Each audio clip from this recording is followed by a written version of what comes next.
They are not stupid. They have done exactly what they went into office to do, which is to destroy the United States of America.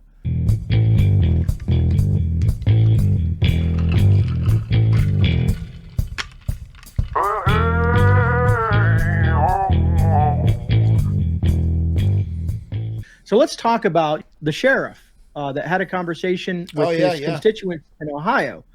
And I shared that out, man. And it's funny. I even got one negative comment on that post. And on a post, not even a video, on a post, I got a negative comment said, "Don't trust cops. Cops are bad, blah, blah, blah, blah." They're not cops. Right, whatever. Those aren't cops. Sheriffs, those are sheriffs. Constitutional officers. Yeah. Constitutional officers. And when I watched that video, and here's how I found that video, and this is why I wanted to talk, because you found it, I found it, but the way I found it is my business partner was a sheriff for 32 years in the sheriff department. Yeah, he reached out to me Thursday morning or afternoon and was like, "Hey, I'm going to send you something." And I said, "What is it?" And he says, "Well, it's a sheriff talking about a conversation he had with the FBI director and the bigwigs up there." And excuse me. And he said, I said, "Is it factual? What do you know about it?" He said, "Here, I'm going to give you an inside scoop. I talked to one of the deputies that I'm friends with, a deputy that's high up in our local sheriff department." He says, "Our sheriff in our county was part of that 3,300 sheriffs that were out there. And he had a meeting with his deputies. He didn't do what this sheriff did, but he had a meeting with his deputies with all the information that was provided at that meeting." I want to discuss a little bit of that tonight on your thoughts on what this gentleman said and how, if you remember, if you listen to him, he says, "Get prepared." He says it a couple of times. We need to prepare, get prepared. And he's talking to the civilians, not just the sheriff department. He's talking to you out there, the viewers that are watching us now, you folks out there, to get prepared for what's coming down the pipe. The reason he's saying get prepared is because he was specifically told by, I'll say, by the three-letter agencies that he was dealing with. He was specifically told that when the S hits the fan, that the feds will not be there to help us. But it's what we've been saying for years. The federal government is not going to be here to help you when it hits the fan. And if you don't have your stuff together, if your community don't have their stuff together, you're going to suffer. So you best be prepared. It starts with you. All right. It starts with you. If all you can do is just prepare for yourself and your family, then that's all you can do. But get prepared, because the better prepared you are, the less stress that you will take off of the system if the system itself has to help those that never got prepped. If you understand what I mean by that. Every day I look at myself and I analyze what I got going on in my life, and all I can think of is at least I'm better prepared than most, at least the majority of the population. And I don't know. It's like you said. We hope that we're wrong. We hope that we're 10 years from now we're still doing YouTube and we're like, man, remember when we thought that America was going to disappear? Yeah. I hope that's how life is, but it just doesn't seem likely, man. It just doesn't seem likely. Circling back to the whole cyber attacks, because most countries, Russia, Iran, North Korea, and the list goes on, China, and so on and so forth, they really can't, no one's going to really go to war with us on our soil. And the only way to try to destroy America is economically and through our infrastructure, which is everything is run through electricity and electronics and Wi-Fi and all that, the interconnectedness of our country. And cyber attacks is the way to go. And if I recall correctly, that sheriff had admitted that a couple of his organizations in his county have already went through cyber attacks, and they were trying to run their business or run their organization just with paper because their computers were hacked. Yeah. I was he just was saying wow. that they get hit 3 to 5 times every single day. Eventually, one of them is going to get, they're going to get lucky. They're going to hit that right number and possibly collapse our entire system. Yeah, I mean, they can't wait. And when I say they, I always mean like the elite, the higher ups in government. Because the thing is, Gray, is that they are not stupid. Everyone keeps calling these people in this administration stupid. They are not stupid. They have done exactly what they went into office to do, which is to destroy the United States of America. And they've been doing a great job at it. All right, so they are not stupid. They know what they're doing. We like to call them stupid, or I'm not going to say we, but people in general like to call them stupid because they have somebody there that can't really speak, and he's probably really old and he shouldn't be doing that job. But they're doing exactly what they want to do, and they have been. Think about this. They're so stupid that they've allowed in excess of 6, 7, there's numbers like 8 million unlawful immigrants. I'm sorry, Gray. 8 million illegal aliens into this country. That's how stupid they are. I don't know. It sounds pretty smart to me when your plan is to conduct an operation that's been going on for the last 60, 70 years called the Cloward and Piven strategy, which is to overwhelm a system. That way it can turn from a capitalistic system into a communist system. Don't seem very stupid to me if that's what you want to do, because that's exactly what they're doing. So in my opinion, their biggest hope is that Iran or one of these other countries that are considered our foes, one of their biggest hopes is that they do something that causes a lot of lives to go away, right? So that we can then, as a government, as our government, as a nation, can say, hey, we have to go and conduct a kinetic operation on these people. So I think that's one of their biggest hopes, is that something really bad happens so that they can go back and not write a whole bunch of new laws, but implement a whole bunch of new laws that have already been written and are sitting on a shelf somewhere, like the Patriot Act, right? The 2,000-page law that got written overnight, okay, that was just ready to go as soon as that happened back in September of 2001. All right, so it's ready to go. They just need a serious event, a crisis to occur that they can blame on someone else, and then they can tell the American people that, hey, this is how we're going to save you, and all we need is for you to tell us yes.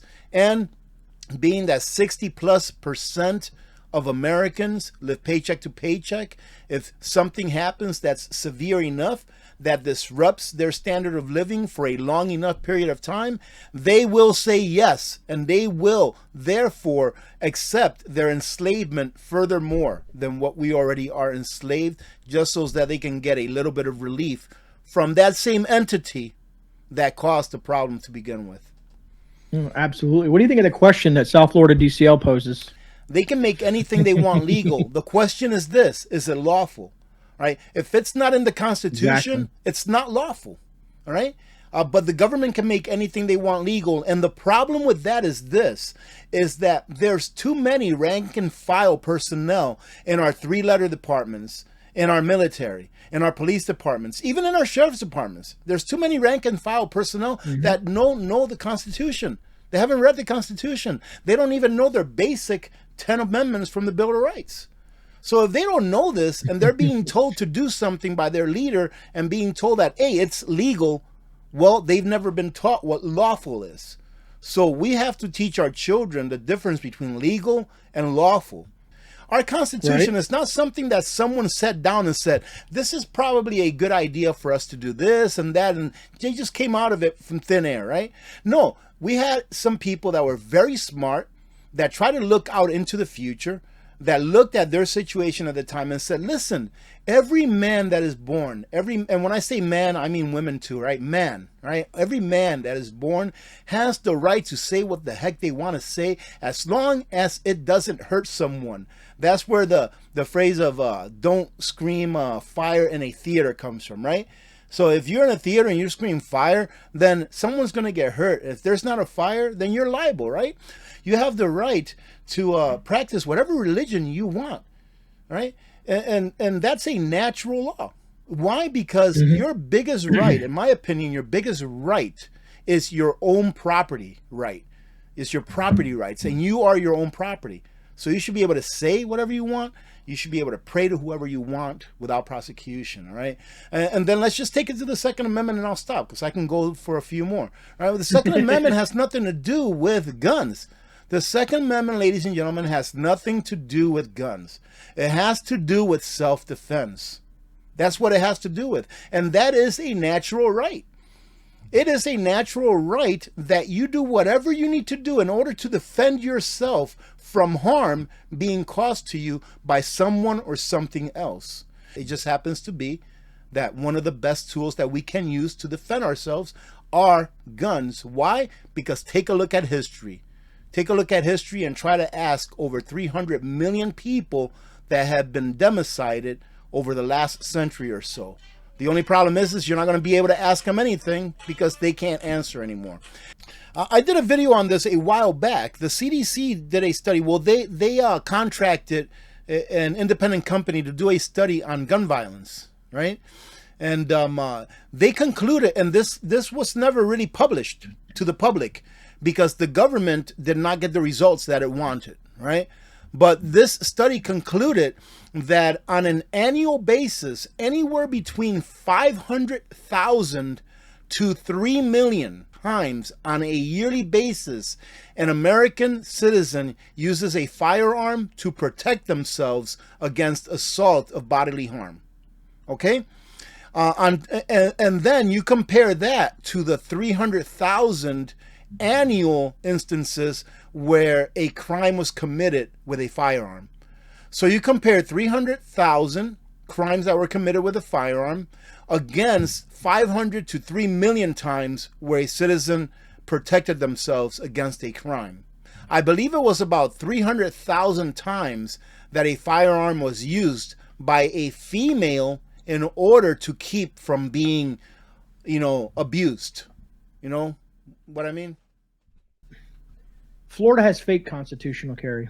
That's what I call it.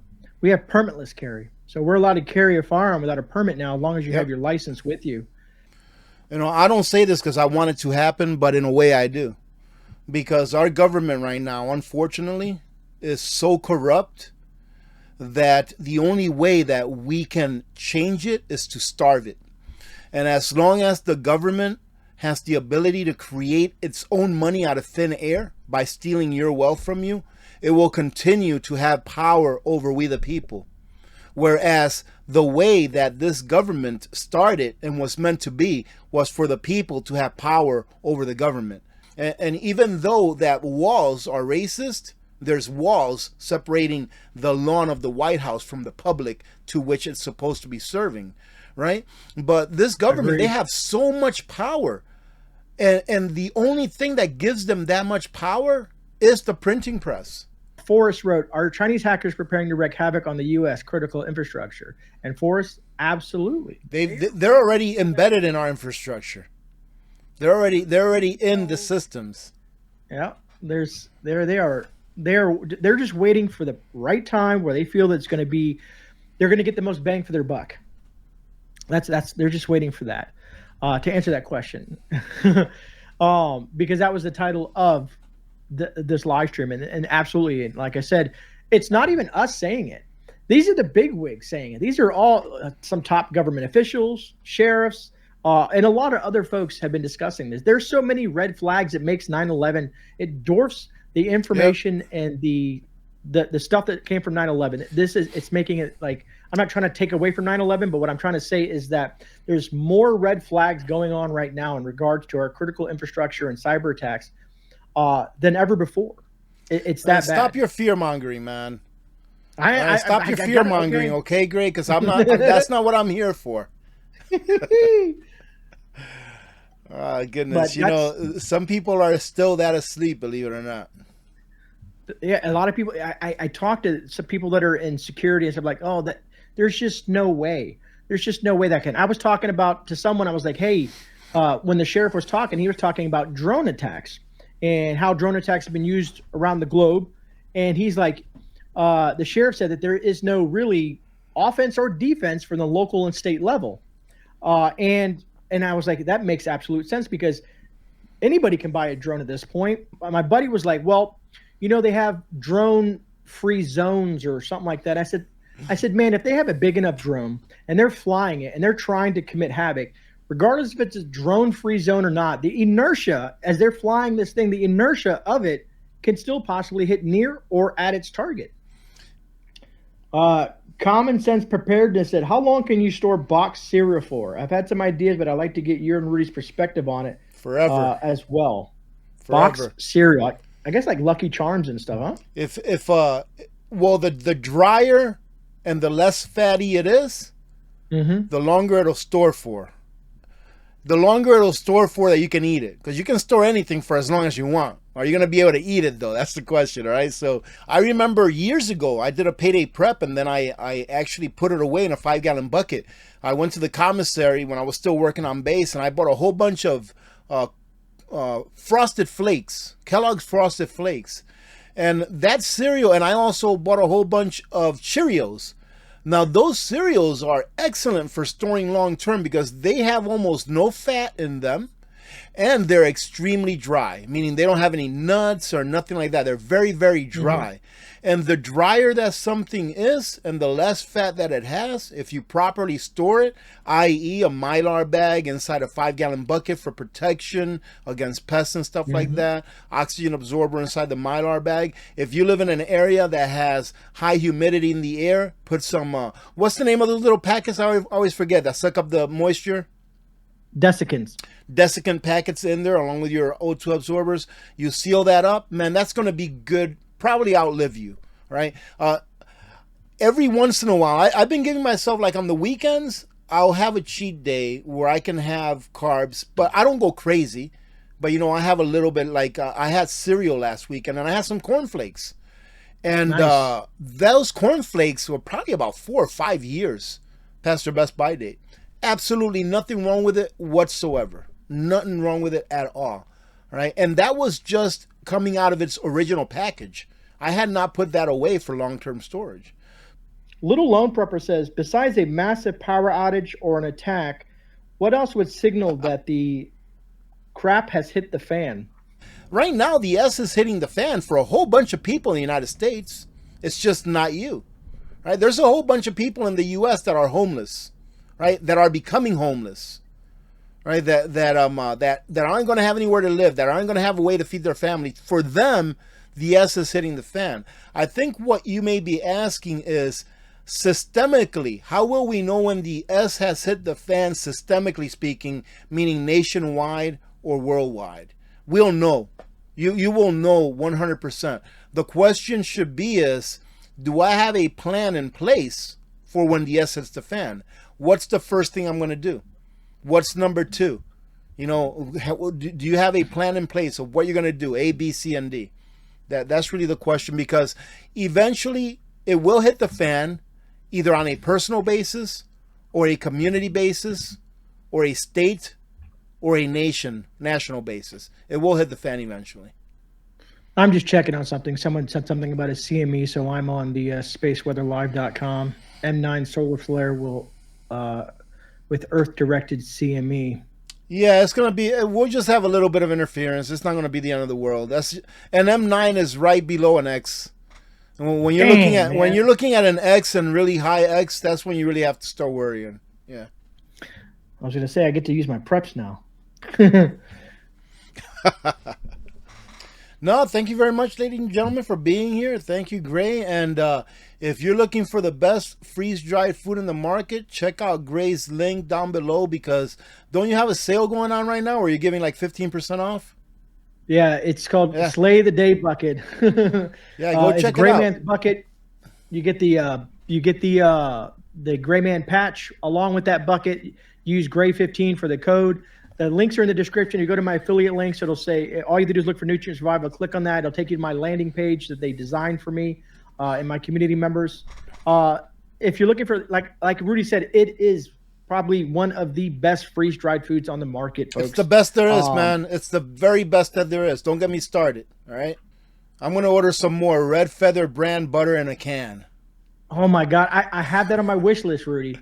I have that on my wish list, man. Man, I haven't gotten some. I'm gonna have to open a can up here one of these days on a video to see how it is, because the cans that I have, they have to be like, man, they have to be about 7-8 years old by now. The cans of the butter that I have in a can. So I'm gonna have to open one up, see how they're doing. I'm pretty sure they're doing well. Awesome. All right, folks. Remember, you aren't alone. This is Gray Man and Rudy. The Alaska Prepper, we're out. We'll see you next week, Monday at 7 p.m. Eastern Standard Time on Rudy's channel. God bless you all. bum, bum, bum, bum, bum, bum.